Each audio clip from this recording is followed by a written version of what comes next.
Trivia lang. Alam nyo ba, na isang Muslim ang kauna-unahang nagpatayo ng university sa ating mundo?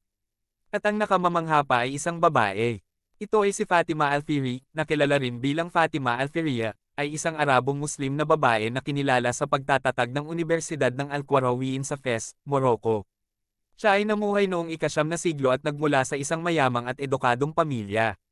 Itinatag ang universidad noong 859 at ito ang itinuturing na pinakamatandang umiiral at patuloy na nag-ooperate na institusyon para sa edukasyon sa buong mundo. Ang pagtatatag ng Universidad ng Al-Qarawiyyin ay kadalasang itinuturing sa pagnanais ni Fatima Al-Fihri na lumikha ng sentro para sa edukasyon na maglilingkod sa komunidad. Ang kanyang pamilya ay kinikilala sa kanilang pangako sa edukasyon, at ang pagtatatag ng universidad ay isang paraan ng pagtulong sa intelektual at kultural na pag-unlad ng rehiyon. Kinikilala ng UNESCO at Guinness World Records ang Universidad ng Al-Qarawiyyin bilang